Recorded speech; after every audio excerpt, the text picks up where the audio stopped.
ആ 7 കൊലകളിൽ ഒരെണ്ണം ഞാൻ ചെയ്തതല്ല സാർ. മറിച്ച് 6 ഞാൻ ബോധപൂർവം തന്നെ ചെയ്തതാ. ആ വീടുകളിൽ കൊള്ള നടത്തിയത് ഞാൻ തന്നെയാ. കള്ളം, പച്ചക്കള്ളം.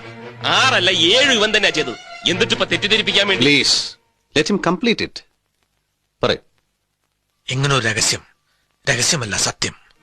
ഇപ്പോൾ പറയുന്നുകൊണ്ട് യാതൊരു ദൈവോദാക്ഷിണ്യമോ ആരിൽ നിന്ന് ഞാൻ പ്രതീക്ഷിക്കുന്നില്ല. ഞാൻ ചെയ്ത കൊലകളിൽ ഒന്ന് കൂടിയാലും കുറഞ്ഞാലും ഈ ശിക്ഷയിൽ ഒരു മാറ്റവും ഉണ്ടാവില്ലെന്ന് എനിക്ക് നന്നായിട്ടറിയാം. ഞാൻ പൂർണ്ണ മനസ്സോടെ സ്വീകരിച്ച ശിക്ഷയാണിത്. എന്റെ ഈ മുഖം കണ്ടാലറിയില്ലേ, എനിക്കൊട്ടും പരിഭ്രമവും ഭയവും. പിന്നെ ഇപ്പൊ ഇങ്ങനെ ഒരു മനമാറ്റത്തിന് എന്താ കാരണം? ഒരു കാരണം ഞാൻ ആദ്യം പറഞ്ഞത്, ദൈവം എന്നെ പ്രേരിപ്പിച്ചു വന്നത്. മറ്റൊന്ന് 7ാമത്തെ കൊല ആര് ചെയ്തു അവർ ഇന്ന് സമൂഹത്തിൽ മാന്യരായി കഴിയുന്നുണ്ടാവണം. തങ്ങളെ തൊടാൻ ആർക്കും കഴിയില്ലെന്ന അഹങ്കാരത്തിൽ.